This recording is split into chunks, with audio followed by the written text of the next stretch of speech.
How do you do, ladies and gentlemen? I am Julius Sumner Miller, and physics is my business. And I should say, how do you do, ladies and gentlemen, and boys and girls? I am Julius Sumner Miller, and physics is my business. And our special business today is the subject of inertia. And I must make the matter, the idea clear, as follows. Here we have a block of wood at rest on the tabletop. And I ask, what does that block want to do? Answer, the block wishes to remain at rest. Supposing now I have double as much block, and I try in turn to put that system in motion. What do I discover? It also wishes to remain at rest.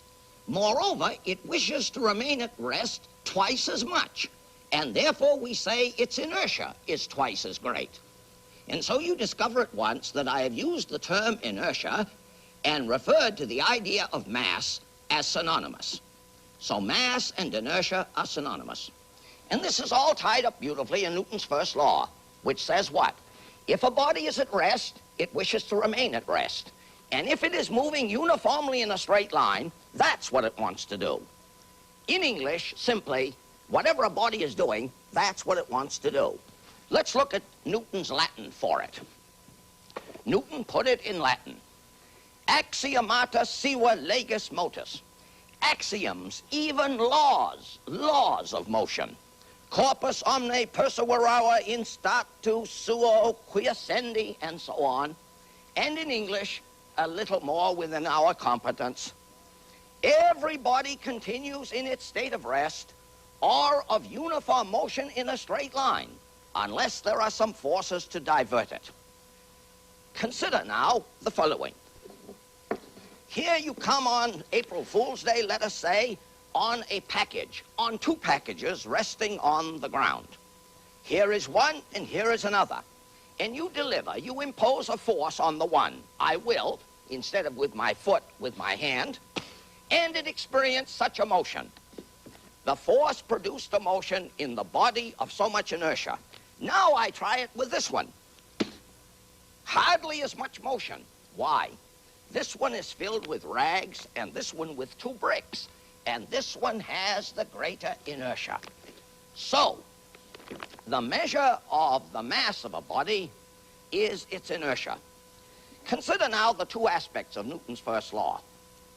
A body at rest wishes to remain so. Here I have a heavy block of wood, a hole in it, and I put a dowel rod in the hole. The dowel rod constitutes the handle. How can I put that handle into the block? As follows. As follows. Notice what happens. I hit the handle. The block remains at rest, whereupon the handle moves into the block. That's the first law. The body of large inertia wishes to remain at rest. Let me pursue this in another way to demonstrate the second part of Newton's law. What did the second part say? If the body is in uniform motion in a straight line, that's what it wants to do. I start again. Now I come down on a firm block. The motion of the handle is arrested. The handle and the block were moving. And what does the block want to do? Keep moving. Whereupon it lodges itself more firmly on the handle. Thus do we demonstrate Newton's first law in two parts. Let me do this another way. Very pretty. Very pretty. I have a support and a weight W supported by a string and another string with a loop in it here, which I shall show you. Let me call this string A and this string B. I propose to do as follows. I'm going to pull on string B, the lower string. And I can break either string B or string A by invoking Newton's first law. If I pull suddenly on string B, W wishes to remain at rest, and B will break. On the other hand, if I pull gently on B, A supports W, already there, plus the force I impose. And I shall show you that exactly with this demonstration. Here is a string. Here is a hook. Here is a weight. and the upper string is supporting the load. Here is the lower string, and I am putting a little rod inside here so that my hand is not underneath should the weight fall. I am going to break the lower string. Watch it now, the lower one. There it is, I broke it. Now I am going to change the string. I'm going to change the string. And now I am going to break the upper string by pulling slowly on the lower one. Watch it now. Watch. We hope that breaks. Now, supposing it does not. One is led to say the experiment has failed. And I say, no, the experiment doesn't fail. I have failed to meet the requirements of nature. Watch. I'm going to break the upper string. There it is. And so we can be applauded for success. Consider another demonstration of the same. Here is an enormous weight, 16 pounds.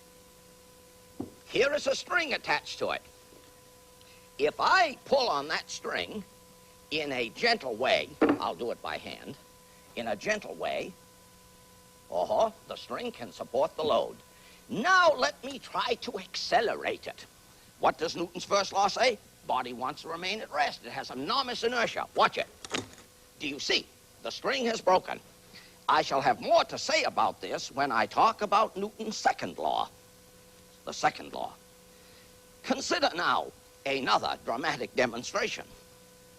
An application of Newton's first law, because we must not escape the fact that these laws of physics, of nature, of science, have vast applications in plebeian things. A brick, a trowel. Cannot the craftsman, the bricklayer, utilize Newton's first law in this way? Notice if he hit his hand with the trowel, he'd hurt it. But he can hit the brick with absolute abandon and feel nothing. Inertia of the brick. Here is another classic, which I like to do because it is so dramatic. A sheet of paper, about 20 inches by 30. 20 inches by 30. 600 square inches. The load on each square inch is roughly 15 pounds. Atmospheric pressure at sea level. Therefore, about 9,000 pounds of air on that paper. That's enormous inertia. Proof. Here is a board, 1/4 inch thick. I put the board under here, and now I am going to try to put that enormous mass of air into motion by a sudden impulsive blow on this end of the stick.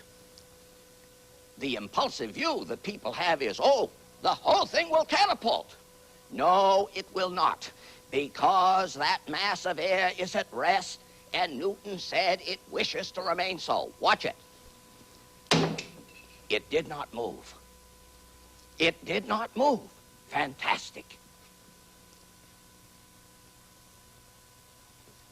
Now, remember, ladies and gentlemen and boys and girls, when I refer to this block being at rest, and then I say, what does it want to do? And the answer is it wants to remain at rest. I would not have you dispose of this as trivia, because it took the genius of an Isaac Newton to establish it. Nothing trivial about it. Consider another dramatic demonstration. Oh, this one is a beaut. Here is a vessel of water, and it has quite some inertia, and I put it on this paper, and I move it slowly, slowly. Remember, this has large inertia. It wants to remain at rest, and I am not trying to accelerate it too rapidly, and thereby friction forces hold it onto the paper. And so I pull more and more and more and more. We're in a little trouble because friction isn't right for me. But anyone in his right mind must testify to the prospect, if I continue in the manner I have been doing, the whole thing will fall down. But if I invoke the laws of Newton, the first law, which says it wants to remain at rest and will refuse to be moved by short-lived impulsive forces, watch it. Are you not surprised that it stayed there? Consider another, more application. Here is a vehicle, and here is a body standing upright in the vehicle. And now I want to show you that if I move the vehicle, The body is at rest with respect to it, and what does it want to do? It wants to stay there. Watch it. And so it did. And that's why when you accelerate a car rapidly from a standstill, your head is jerked back because of the large inertia of the head. On the other hand, if the car is moving uniformly, if I now suddenly arrest its motion, what will the block do? Well, the block was going straight, and that's what it wants to do. Oh, notice I accelerated too fast the first way. There it is, and the block tipped forward. A quick one for your inquiry. Here I have two vessels, and remember the subject is inertia. They each contain 1 pint. And let us say that one is filled with cream and the other with milk. So I have a pint of milk and a pint of cream. Quickly, quickly, which has the greater inertia? That's equivalent to asking which has the greater mass. That's equivalent to asking which has the greater weight. And some are led to say, oh, the cream, of course, because it's thick and sluggish and viscous. Oh, no, mistake. The milk has the greater inertia for reasons, of course, you see clearly yourself. The pint of milk weighs more than the pint of cream. Another demonstration of the inertia again. Here is a stack of coins. They happen to be Australian pennies. Why? Because they have larger inertia than U.S. pennies. And now what can I do? With a thin blade, I can deliver a sharp, impulsive blow to the lowermost one. And what do I hope to see? I hope to see the whole stack remain unmoved. Why? Because it's at rest and wants to stay. There it is. There it is. There it is. And I just love that demonstration. Why? Because it is a classic revealing the beauty and strength and simplicity, in a sense, of Newton's first law. I want to show one more. Remember what the second part of the law said. I would urge you never to forget that the first law has 2 parts, which are rarely ever properly separated.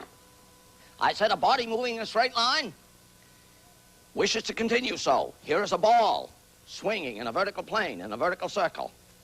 I would remind you that at the instant in question when the ball is right there on the end of the string, its motion is tangent to the path at that place, and if I should cut the string or let go of it, the ball would not go radially outward, but would go instantaneously in a direction tangent. So, this introduces here in a passing way the idea of centrifugal force, which is a nasty thing to handle, and often much is said that is wrong. But if I let go of the string at the top, where will the ball go? Tangent. Watch it. There it is, tangent. Now, it is proper, before we conclude a program on Isaac Newton, to show you one of many photographs of Newton. A very important place this man occupies in the history of humankind. And I would hope that when you go to London sometime, you will most certainly go to Westminster Abbey and see where he is buried. And what does it say on that beautiful epitaph? Among other things, let men rejoice that so great a one has existed. So we are coming shortly to the end of the program. One final enchanting thing, an array of cups. If I put this heavy block on them gently, I can drive this spike into that block without the cups feeling anything. Why? Why? Because the block has enormous inertia. If, on the other hand, I drop it, it's going and it wants to keep going. There it is. And thus I conclude, ladies and gentlemen, a program on inertia. And I thank you for your attention.